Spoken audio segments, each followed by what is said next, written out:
on three. 1, 2, 3. Win!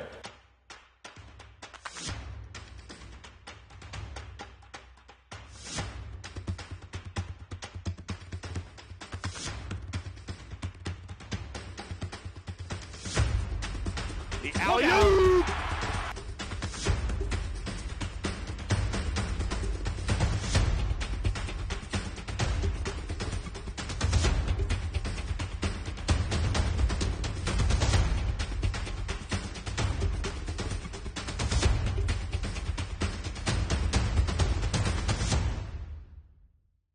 Hello, Saints fans, and welcome to the Coaches Show. This is your show, in-depth analysis on St. Martin's women's and men's golf, alongside the head coach for both sides, and Bahr. And Coach, after this past week, it's quite the journey to get this point. Your sixth season, a part of the Saints program, but also your first as the head coach for the men. We'll first look at what you've seen from the women's side, and there's a lot of optimism that you can carry as we head through the course of the season. Yeah, absolutely. We got our season got underway last week at Cal State East Bay's tournament for the women. We needed that first round to kind of shake off the rust, but that second round was phenomenal.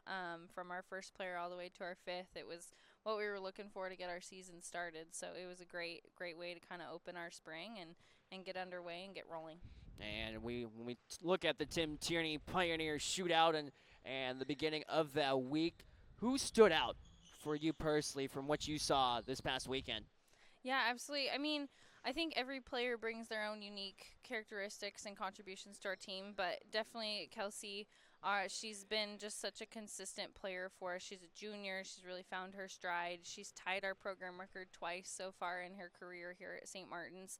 And I have no doubt that she's going to be able to break that 2 under par 70 at some point and get down into the 60s. I think she's got plenty of time, and just she's very consistent, even-keeled. You know, when I catch up to her out there on the golf course, she's just kind of rolling along as best as she can be, trying to hit every shot as consistently and best as possible. But so proud of her. And just really, 4 out of our 5 players lowered their round 2 score, I think, by a minimum of 4 or 5 strokes into that day 2. And so I just really proud of all of them, kind of shaking that rust off and keeping the pedal down and not letting that day 1 discourage them. Great to have that same mental stability throughout the course of a long tournament. But also, look at you personally and the journey it took to get to this point. And some may not have known who you are, and this being your 6th year, 3rd year as the head coach, women's program. What has this journey for you been with the sport of golf? Yeah, absolutely. It's St. Martin's has just been an incredible place for me to start my coaching career these last 6 years. I still can't believe it's been 6 since I walked through the doors for the first time. But been playing golf pretty much my whole life. I picked up a club, I think, at age 4. So number of years, was a multi-sport athlete growing up, and just ended up getting injured as a runner and took up golf competitively late into high school, and went through the recruiting process, was really fortunate to get recruited to play a Division I school out in Illinois, and fell in love with golf even more, played a ton of tournaments out there, loved my college coach, and when I finished college, I knew that I wanted to get into college coaching if I had the opportunity. And so when I moved over to Western Washington post-college, I was very fortunate to be introduced to Bob Grisham. He brought me in to St. Martin's. I was his assistant coach for 3 years, and just that man is such a wonderful man. I'm so grateful for his leadership, his mentorship for me. And when he retired, he offered me the position to be the head women's coach, and was so grateful to get that opportunity and to get to learn from him and then take over the program. And that's kind of how it started. And now here we are. I get to coach the men and the women for the first time for this full year. And it's been great so far. Great start. Well, and when you talk about Bob Grisham, what stands out about him as a person? Oh, gosh, he was just full of character and life. It was all about the personality for him and his personal relationships and all of his friends. It was funny. It felt like everywhere we went, no matter what tournament we went to, he found somebody he knew or somebody he knew through somebody he knew. He was the best. And so I think building relationships was the biggest thing I learned from him. And then just having fun with the team on the road. I think hopefully they look back at their years and had great experiences and great time with him as their coach. And so that's kind of what I want to build those relationships with my players as well. build that as we start on the journey throughout the course of golf season here at St. Martin's. A look at the men's side, and this will be a little bit of a different stretch with you coaching two teams in two different locations. What challenges will be posed this week for you? Also, what are you looking for out of your two teams? Yeah, absolutely. Really excited. On the men's side, we have a full roster this spring with 8 players. Our qualifying to figure out our lineup for this first tournament was very competitive. We had 3 players tie for the number 1 spot, and I have to have a playoff for the last spot. So couldn't ask for more out of the men's team as far as what they've given us this spring, especially with the weather and our courses being closed a few times.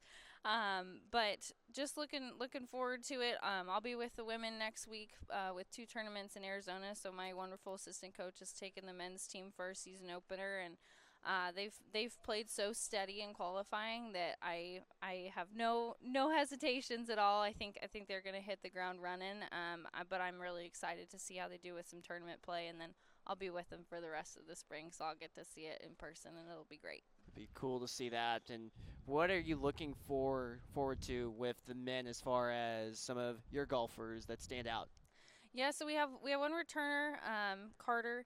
He has really come into himself this spring. He shot a bogey-free 66 a couple weeks ago in one of our qualifying rounds, and I think he's kind of finding that stride. So I'm excited and hopeful that we can put it into play in tournament. And then we have an international player. His name's Rasmus. New this spring. He wasn't able to play last fall, so really looking forward to having him be a part of the roster. I think just the increased competitiveness between all 8 of them on the full roster, but definitely the 5 that are going to travel. I think they're all pushing each other to be the best version of themselves, and we have some great goals set for this spring and what we're looking to accomplish, and I've already seen them pushing each other to hopefully accomplish those, and so just looking forward to seeing what we can do. A lot of optimism. And then for the women's side, of course, playing last week, and now another test as you make your way down into the desert. Who are you looking most forward to seeing from all your golfers? Yeah, absolutely. They haven't seen these 2 courses that we're going to play in Arizona yet, so they're kind of new for us. I personally have seen them. I've played them in a couple professional events, so hoping to lend my expertise on these golf courses coming up and see what they can do. I think it'll be really scoreable. We got the yardages, more of the tournament information the last few days, and my hope is it'll be pretty scoreable for them, boost the confidence, get into some final pairings would be great. But really all of them, my goal I think across the lineup would be to just help lower those scores, and then especially for Ashley Bruland, Jade Rebello, and Haley Blancas kind of in that 3, 4, 5 spot at East Bay, hopefully help them kind of gain momentum and confidence moving towards the back half of the season. Look to build confidence throughout the course of the season. That's all the time we have for the Coaches Show. For head coach for St. Martin's men's and women's golf and Bahr, Danny DeBock, saying so long and take care. And as always, it's a great day to be a Saint.